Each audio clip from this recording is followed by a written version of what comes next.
বুঝাবো, একটা হাদিস অনুবাদ করতে গেলে, একটা হাদিস ওয়াজ করতে গেলে, একটা হাদিস মানুষের কাছে বলতে গেলে, একটা হাদিস আমল করতে গেলে 12টা নীতিমালা লাগে, তাছাড়া হাদিসের বুঝ সঠিক হয় না।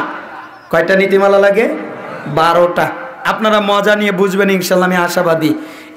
এক, হাদিসের ক্ষেত্রে সহিহ, জয়ীফ, জাল পার্থক্য করতে হয়।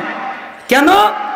সহিহ হাদিস অনুযায়ী আমল করতে হয়, জয়ীফ আর জাল হাদিস ত্যাগ করতে হয়। আপনি যদি জয়ীফ আর জাল হাদিস ত্যাগ না করেন, সব যদি মেনে নেন, তাহলে আপনার আমল হযবরল হয়ে যাবে, তাই না? উলট পালট হয়ে যাবে। সহিহ হাদিস বলবে একটা আর জয়ীফ হাদিস বলবে আরেকটা। এই সমাজে যত বিশৃঙ্খলা, যত ঐক্য নষ্ট, যত আমলের বিভক্ত, যত ঐক্য নাই, একজনের সাথে আরেকজনের মিল নাই, এর মূল পয়েন্ট হচ্ছে জয়ীফ হাদিস, জাল হাদিস। যতগুলো কারণ আছে তার মধ্যে এটা একটা কারণ, জয়ীফ আর জাল হাদিস মানার কারণে ঐক্য নষ্ট হয়ে যাচ্ছে। আমলে আমলে মিল নাই। আপনার আকীদা একরকম, তার আকীদা একরকম। আপনারা নবীকে কিসের তৈরি বলেন? মাটির তৈরি, তাই না? এক শ্রেণীর লোক আছে, তারা নবীকে মাটির তৈরি বলে না। কি বলে? তারা হলো নবী নূরের তৈরি। আপনি যদি তাদেরকে বলেন আপনারা দলিল ছাড়া চলেন, তাহলে কথাটা ঠিক হবে না। কেন? ওদেরও দলিল আছে। আপনারা যেমন দলিল বলেন, ওরাও তেমন দলিল বলে। হতে পারে আপনাদের দলিলটা সহি আর ওদের দলিলটা জাল, এই তো পার্থক্য, কিন্তু দলিল তো আছে। কি? আল্লাহ নবী বললেন আউয়ালু মা খালাকাল্লাহু নূরি। জাবের রাদিয়াল্লাহু আনহু বললেন আল্লাহ তাআলা সর্বপ্রথম কি সৃষ্টি করেছেন? রাসূল সাল্লাল্লাহু আলাইহি সাল্লাম বললেন আল্লাহ তাআলা সর্বপ্রথম আমার নবীর নূর সৃষ্টি করেছেন। হাদিস না? হাদিস না? হাদিস। তবে হাদিসটা সহি না, হাদিসটা হলো জাল, কিন্তু ওদের কাছে গ্রহণযোগ্য। ওরা ভাবছে আমাদের দলিল আছে, আমাদের প্রমাণ আছে, তার মানে নবী নূরের তৈরি। আপনি যদি এই হাদিসকে মেনে নেন, তাহলে দুইটা হাদিসের বিরুদ্ধে যাবে। দুইটা হাদিস কি? একটা সহিহ বুখারীর 3191 নম্বর হাদিস। আল্লাহ নবী বলেছেন কানাল্লাহু আলাম ইয়াকুন শাইউন গায়রুহু ওয়া কানা আরশু আলাল মা ওয়া কাতাবা ফি যিকরি কুল্লা শাইইন ওয়া খালাকাস সামাওয়াতি ওয়াল আরদ। আল্লাহ তাআলা আল্লাহ নবী বললেন আল্লাহ তাআলা আদিতে তিনিই ছিলেন, তিনি ছাড়া কেউ ছিল না। তখন তার আরশ ছিল, আর আরশটা ছিল পানির উপরে। অতঃপর তিনি প্রত্যেক বস্তুর তাকদীর লাউহে মাহফুজে লিপিবদ্ধ করলেন। অতঃপর তিনি আসমান জমিন সৃষ্টি করলেন। তার মানে হাদিস দ্বারা বোঝা যায় প্রথমে কি ছিল? আরশ। প্রথমে কি ছিল? আরশ। কিসের উপরে? পানির উপরে। তাহলে এই হাদিস দ্বারা নবী যে নূর, ওই হাদিসের বিরুদ্ধে চলে যায়। এটা হলো সহিহ হাদিস আর ওটা হলো জাল হাদিস।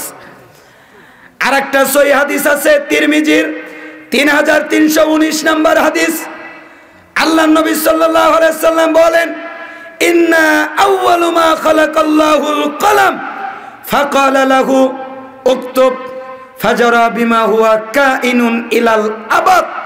আল্লাহ তাআলা সর্বপ্রথম কলম সৃষ্টি করলেন, এরপরে তিনি কলমকে বললেন লেখো। পৃথিবীর শুরু থেকে শেষ পর্যন্ত যা কিছু হবে কলম সব কিছু লিপিবদ্ধ করলো। তাহলে এই হাদিস দ্বারা বোঝা যায় প্রথম সৃষ্টি কি? কলম। তার মানে নবী নূরের তৈরি প্রথম সৃষ্টি। ওই হাদিস সহি নয়, ওই হাদিস জাল। সহি হাদিস দ্বারা পাওয়া যায় আরশ প্রথম সৃষ্টি, সহি হাদিস দ্বারা পাওয়া যায় কলম প্রথম সৃষ্টি। তার মানে নবী নূরের তৈরি নয়, নবী হলো মাটির তৈরি।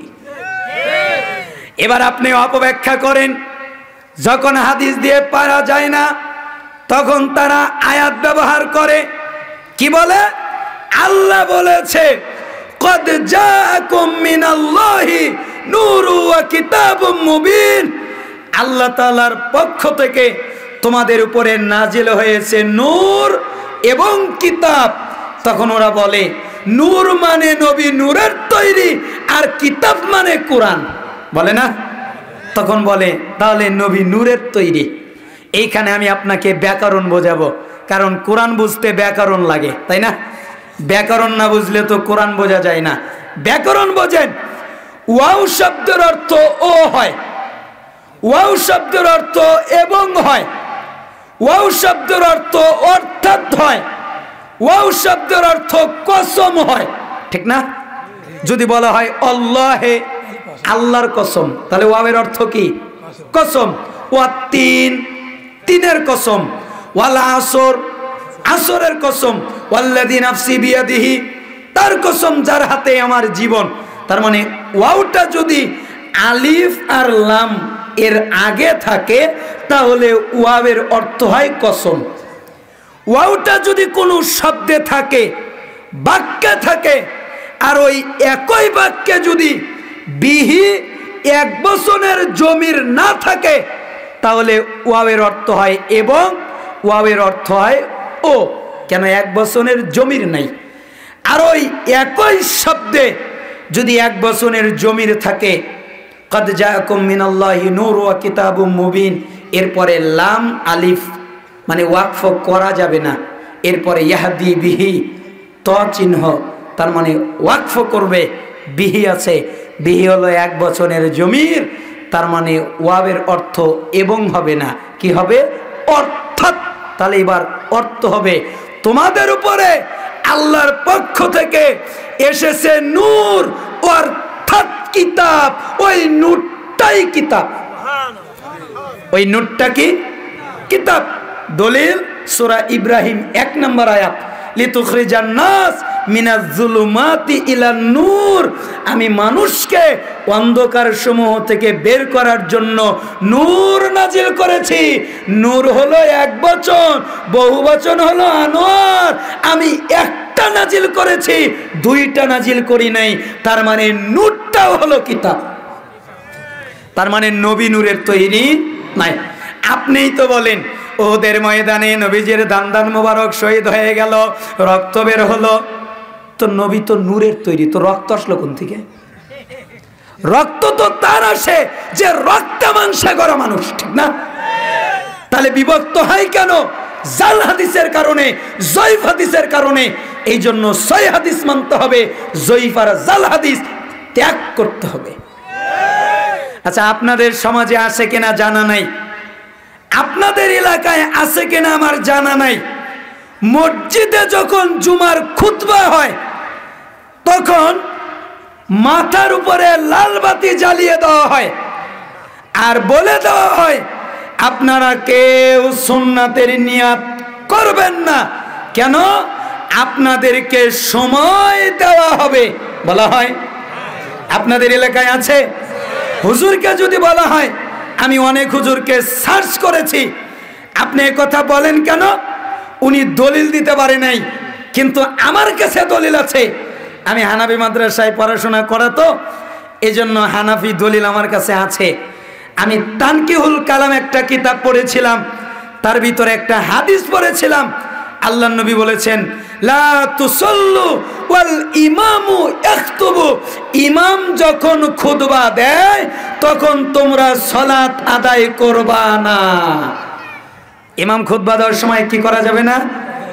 সালাত আদায় করা যাবে না। হাদিস না? হাদিস না? হাদিস কে বললেন? আল্লাহর নবী বললেন। হুজুর দলিল দিতে পারে না, কিন্তু আমার কাছে দলিল আছে, আমি শুনিয়ে দিলাম। আল্লাহর নবী বলেছে, আপনি বলছেন এদিক সেদিক, আর আমার কাছে তো হাদিসই আছে।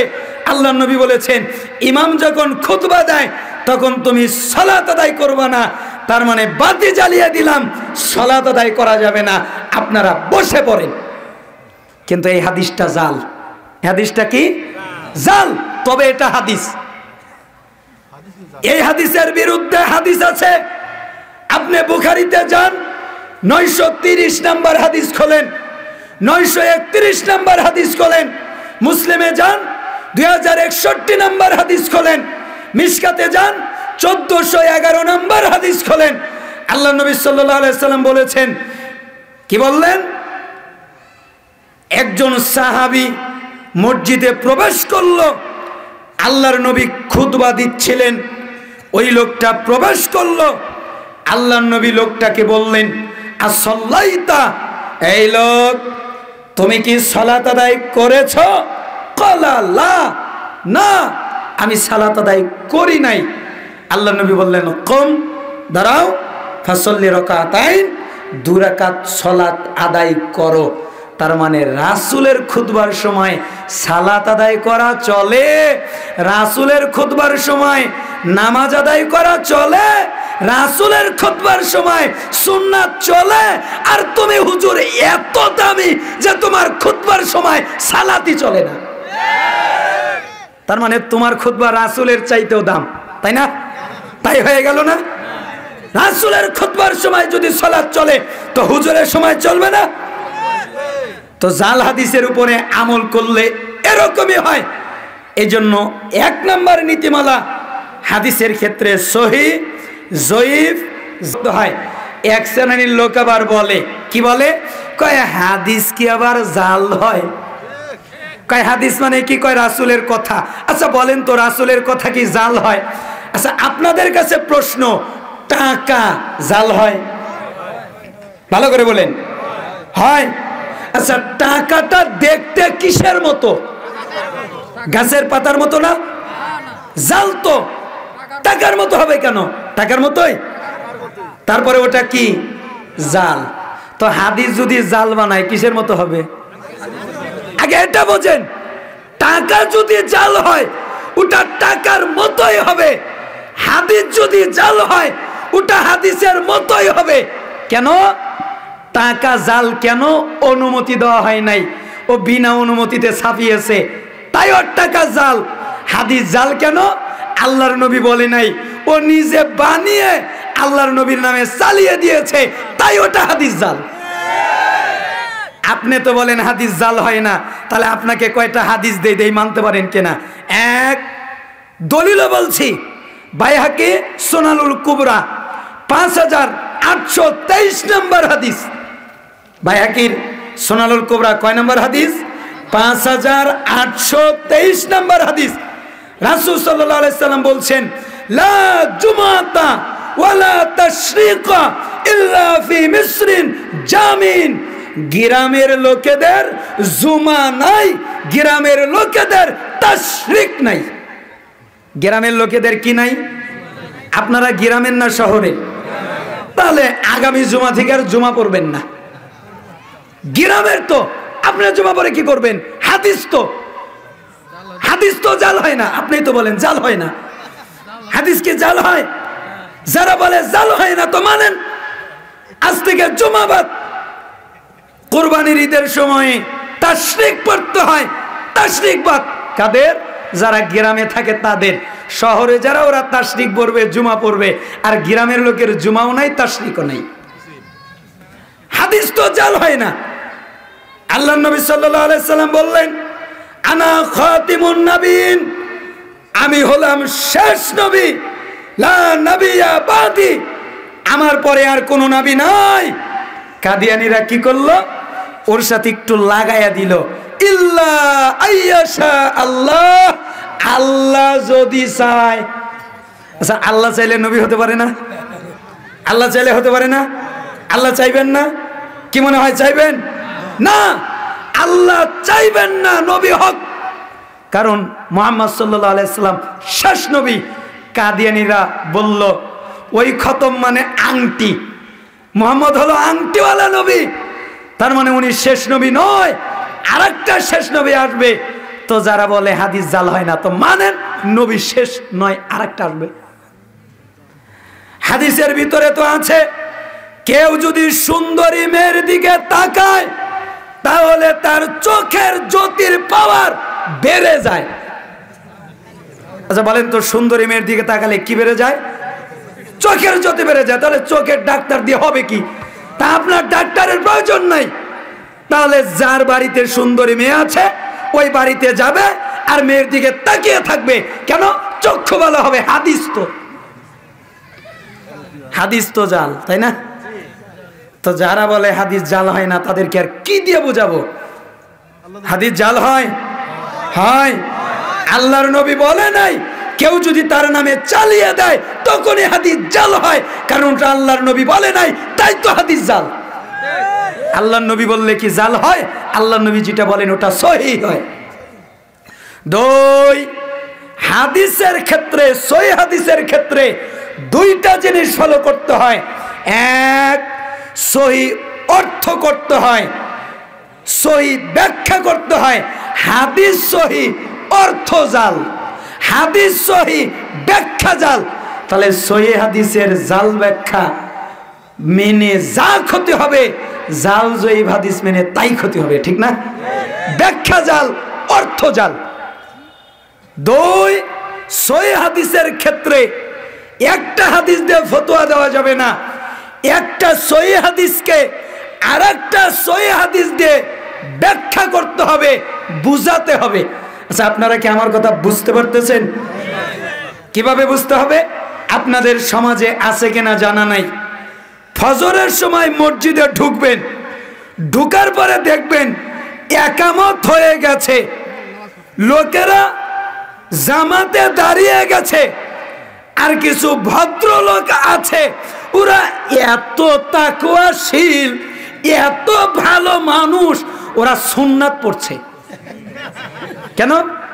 কারণ ওর দাবি আগে সুন্নাত। আর ওই হুজুরদেরকে যদি বলা হয় হুজুর সুন্নাত যে পরে একামত হয়ে যাওয়ার পরে আপনি কিছু বলতে পারেন না, আমি এক হুজুরকে বললাম, হুজুর আমার সাথে তর্ক লাগিয়ে দিল, আমাকে বলল খালি আপনারাই হাদিস জানেন আমরা জানি না। তখন আমি বললাম বলেন। উনি বলেন সহিহ মুসলিম, আল্লাহর নবী বলেছেন। কি বলেছেন? আল্লাহর নবী বলেছেন রাকাতাল ফজরি খায়রুম মিনাদ দুনিয়া ওয়া মা ফিহা। ফজরের পূর্বের 2 রাকাত সালাত পৃথিবী আর পৃথিবীর মধ্যে যা কিছু আছে সবচেয়ে উত্তম। হুজুর আমাকে হাদিস শুনিয়ে দিল। ঠিকই তো, হাদিস তো সহিহ। আমি বললাম আপনি তো নাম্বার করতে পারলেন না, আমার কাছে নাম্বার আছে, এটা মুসলিমের 725 নম্বর হাদিস। আপনি তো রাবি বললেন না, আমার কাছে রাবি আছে, এটা আয়েশা সিদ্দিকার বর্ণনা হাদিস। তার মানে আপনি যে বলেছেন ঠিক আছে, আপনার হাদিস সহিহ, কিন্তু আপনি বোঝেন নাই, এক হাদিস পড়েছেন, এ কারণে আপনার এই দশা। কেন? এটাকে আপনি আরেক সহিহ হাদিস দিয়ে ব্যাখ্যা করেন নাই। আপনি যেহেতু মুসলিম বললেন, তাহলে আমি মুসলিমেই ঢুকি।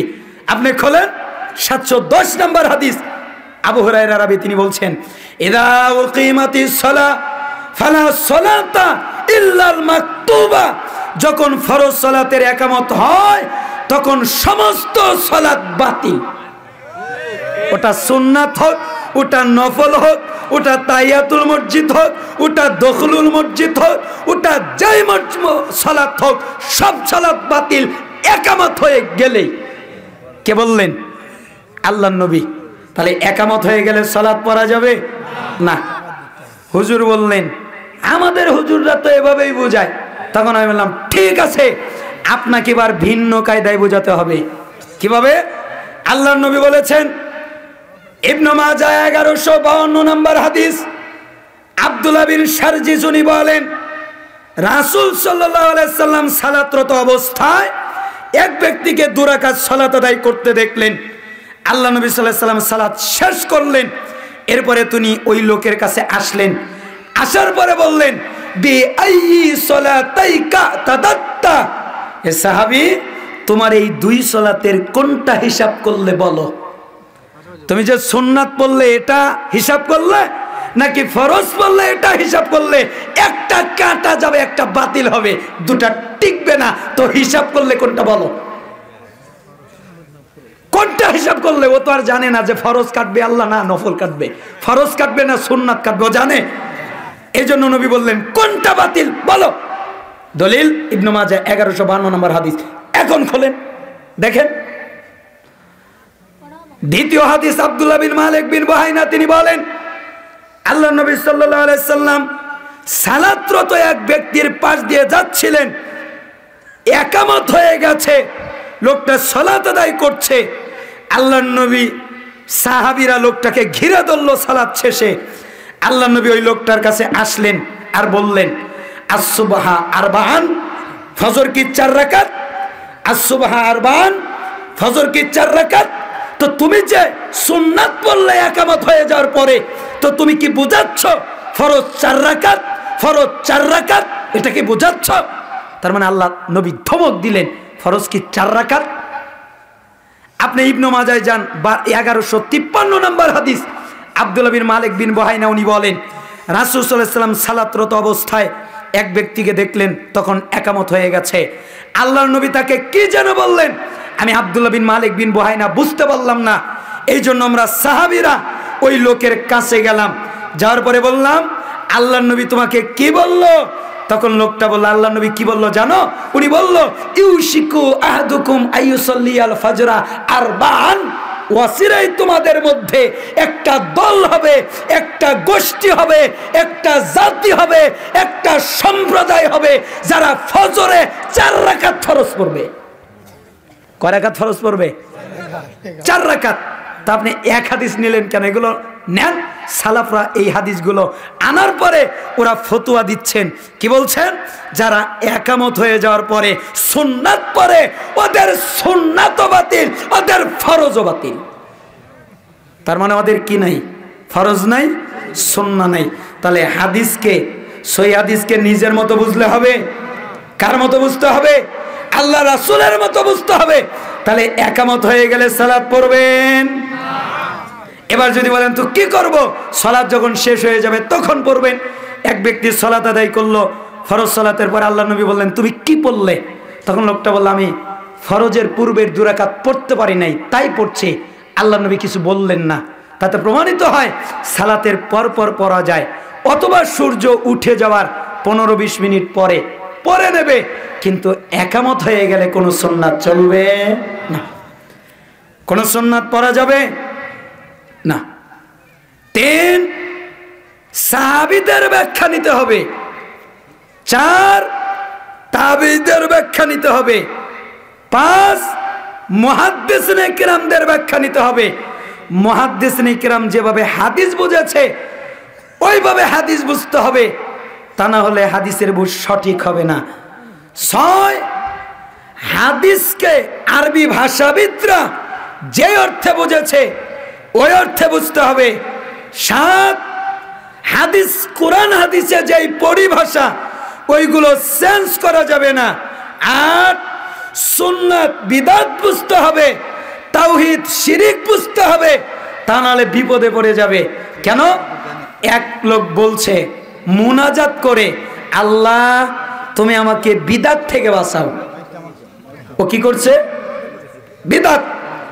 অথবা বলছে, আল্লাহ তুমি আমাকে শিরিক থেকে বাঁচাও। মাজারে গিয়ে তার মানে ও শিরিক করছে। এজন্য 8 নম্বর মূলনীতি কি? সুন্নাত আর বিদআত, তাওহীদ এবং শিরক, এটা বুঝতে হবে। 9 নম্বর মূলনীতি হচ্ছে হাদিসের ক্ষেত্রে একটা হাদিস পরে ফতোয়া দেওয়া যাবে না। আমার দিকে লক্ষ্য করেন, কয়টা হাদিস পরে ফতোয়া দেওয়া যাবে না? 1 হাদিস পরে ফতোয়া দেওয়া যাবে না। ওয়ালাইকুম আসসালাম। ওই একই বিষয়ে যত হাদিস আছে সবগুলো পড়ে তারপরে ফতোয়া দেওয়া লাগবে। যেমন আমরা যদি বলি যারা সালাত আদায় করে না, যারা বেনামাজি, ওরা মুসলমান না কাফের? আপনারা কি মনে করেন? কাফের মনে করেন না মুসলমান মনে করেন? সংশয়ে আছেন, তাই না? কি যে বলি, কোরআনের সূরা তাওবার 5 নম্বর আয়াতে যান, সূরা তাওবার 11 নম্বর আয়াতে যান, আল্লাহ দ্বীনি ভাই বলতে নিষেধ করেছে। আপনি কোরআনে যান, আল্লাহ তাআলা বলছেন, হাদিসে যান, মিশকাতুল মাসাবির 61 নম্বর হাদিস আপনি যদি দেখেন, আল্লাহ নবী বলেছেন, ওয়ালা তাতরুকুস সালাতা মুতাআম্মিদান ফাইন্না মান তারাকা সালাতান মাকতুবাতান মুতাআম্মিদান ফাকাদ খারাজা মিনাল মিল্লাহ। তোমরা ইচ্ছা করে নামাজ ছেড়ে দিও না, কেন? যারা ইচ্ছা করে নামাজ ছেড়ে দেয় আল্লাহ তাদের উপর থেকে দায়িত্ব উঠিয়ে নেয়, আল্লাহ তাদের থেকে মুক্ত। অন্য বর্ণনায় আল্লাহর দিন থেকে মুক্ত, অন্য বর্ণনায় আল্লাহর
আমরা নামাজ ত্যাগ করব না, আমরা নামাজ ত্যাগ করব না, আমরা নামাজ ত্যাগ করব না। আল্লাহ তাআলা যেন আপনাদের কবুল করেন, আমিন বলেন, হাত নামান। তাহলে 9 নম্বর মূলনীতি হলো একটা হাদিস দিয়ে ফতোয়া দেওয়া যাবে না, আরও অনেকগুলো হাদিস দিয়ে ফতোয়া দেওয়া লাগবে। যাই হোক, প্রধান অতিথি চলে এসেছেন, ওনার কিছু কথা বলার হক আছেন, আমি ছেড়ে দিচ্ছি, উনি কিছু কথা বলবেন, তারপরে বাকি কথা আমি বলবো। জাযাকাল্লাহ খাইর। আমার বলার পর পর্যন্ত থাকবেন? আচ্ছা, আপনি বলেন, ঠিক আছে, আপনাদের কষ্ট না হোক, ঠিক আছে, ধৈর্য ধরে। আপনি ভালো আছেন? জি, ভালো আছেন না? মাশাআল্লাহ। জওয়াব ভাই কখন আসছেন? একসাথে আসছেন নাকি? আসসালামু আলাইকুম। পরের থাকবে নাকি? পরের থাকবে। আপনারা একটু ধৈর্য সহকারে, যেটা আমরা সালাতের ক্ষেত্রে ফতোয়া দিলাম। 10 নম্বর নীতিমালা হলো সুন্নাতে আদাত, সুন্নাতে ইবাদত এর পার্থক্য জানতে হবে। সুন্নাতে আদাত কি? রাসূল সাল্লাল্লাহু আলাইহি সাল্লামের অভ্যাসগত সুন্নাত। আর সুন্নাতে ইবাদত কি? যেটা ইবাদতগত সুন্নাত। যেমন আপনাদের এলাকায় মাঝে মধ্যে মারা হয় বাবরি নিয়ে, মারামারি হয় না? যে বাবরি রাখবে না রাখবে না, একদল বলে এটা চূড়ান্ত সুন্নাত, আর একদল বলে যে না, এটা আদাত। কিন্তু আমরা যদি সাহাবীদের দিকে তাকাই, কোন সাহাবী বাবরি রাখে নাই, তার মানে এটা সুন্নাতে ইবাদত নয়, আদাত। কেউ রাখলে রাখতে পারে, তবে এটা নিয়ে মারামারি করা যাবে না। 11 নম্বর নীতিমালা হলো একটা অস্পষ্ট হাদিসকে স্পষ্ট হাদিস দিয়ে ব্যাখ্যা করতে হবে। কি হাদিসকে? অস্পষ্ট হাদিস। আপনাদের সমাজের পরিচিত 2টা হাদিস বলি। 1 নম্বর হাদিস হলো কলবের হাদিস। কিসের হাদিস? কলব। আপনারা শোনেন না? আলা ইন্না ফিল জাসাদি মুদগা ইযা সালাহা সালাহাল জাসাদু কুল্লু ওয়া ইযা ফাসাদাত ফাসাদাল জাসাদু কুল্লু আলা ওয়া হিয়াল কলব। প্রত্যেক আদম সন্তানের দেহের ভিতরে একটা গোশতের টুকরা থাকে, ওটা যদি ভালো হয় তার সমস্ত আমল আখলাক ভালো, ওটা যদি খারাপ হয় তার সমস্ত আমল আখলাক খারাপ। আলা ওয়া হিয়াল কলব, ওই গোশতের টুকরার নাম কলব, তাই না? আচ্ছা বলেন তো কলব কি? বলেন আপনারা, কলব কি? অন্তর, হৃদয়, মন, তাই তো? আপনারা কি বুঝতে পেরেছেন না বুঝতে পারেন নাই? আপনাদের কাছে কি স্পষ্ট নয়? স্পষ্ট, স্পষ্ট। কিন্তু না, সারা জীবন হুজুররা বুঝিয়েছে এটা স্পষ্ট, কিন্তু এটা স্পষ্ট বাক্য নয়। কেন? মানুষ এখনো কলবই বোঝে নাই। আপনি যদি বলেন দলিল, আপনি জান আল্লাহর নবী বলেছেন ইন্নামা সুমিয়াল কলব মিন তাকাল্লুবিহি ইন্নামা মাসালুল কলব কামাসালি রিশাতিন মুআল্লাকাতিন ফি আসলি শাজারাতিন তুকাল্লিবুহার রিহ যাহরান লিবাতান। অন্তরকে কলব নামকরণ করা হয়েছে কেন জানো? অন্তর দ্রুত পরিবর্তন হয়, তাই অন্তরের নাম কলব। বলেন তো অন্তরের নাম কলব কেন? আপনাদের অন্তর কি পরিবর্তন হয়? 10 দিন সেই আল্লাহওয়ালা, আর 5 দিন ওর কোনো খবর নেই। ও 10 মিনিট সেই জিকির করে, আর 20 মিনিট ও তাস খেলা নিয়ে ব্যস্ত। ও 10 মিনিট খুব ইবাদত গুজার, মানে ওর মতো ভালো লোক কেউ নাই। কিছুক্ষণ পরে দেখা যায় ওর মতো খারাপ আর পৃথিবীতে মনে হয় একটাও নেই। তাহলে অন্তর পরিবর্তন হয় না?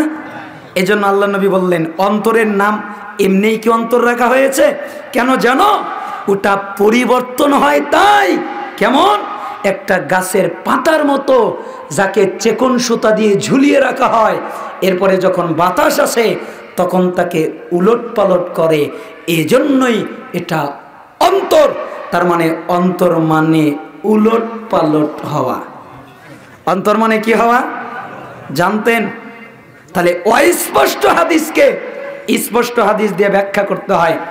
12 নম্বর মূলনীতি, হাদিসের ক্ষেত্রে কাটছাট করতে হয় না, যেভাবে আছে ওভাবে রেখে দিতে হয়। আমি প্রত্যেকটার ব্যাখ্যা করতে পারতাম, সময়ের স্বল্পতায় আমি সবগুলোর ব্যাখ্যা করি নাই, 2-1 জায়গায় অল্প ব্যাখ্যা করেছি। আল্লাহ তাআলা আমাদের হাদিস বোঝার নীতিমালা ফলো করার তৌফিক দান করুন। হাদিস বুঝতে কয়টা নীতিমালা লাগে? 12টা। এক কথাই বলি, এক, হাদিসের ক্ষেত্রে সহিহ জয়ীফ জাল পার্থক্য করতে হয়। সহিহ হাদিস অনুযায়ী আমল করতে হয়, জয়ীফ আর জাল হাদিস ত্যাগ করতে হয়। 2, সহিহ হাদিসের ক্ষেত্রে সহিহ অর্থ সহিহ ব্যাখ্যা করতে হয়। একটা সহিহ হাদিসকে আরেকটা সহিহ হাদিস দিয়ে বুঝতে হয়। 3, সাহাবীর মতো করে হাদিস বুঝতে হয়। 4, তাবির মতো করে হাদিস বুঝতে হয়। 5, মুহাদ্দিসিনে কেরাম যেভাবে হাদিস বুঝেছে ওইভাবে হাদিস বুঝতে হয়। 6, আরবি ভাষাবিদরা যেই অর্থে হাদিস বুঝেছে ওই অর্থে হাদিস বুঝতে হয়। 7, কোরআন হাদিসে যেই পরিভাষা ওটা চেঞ্জ করতে হয় না, ওভাবেই রেখে দিতে হয়। 8, সুন্নাত বিদআত জ্ঞান রাখতে হয়, তাওহীদ শিরক জ্ঞান রাখতে হয়।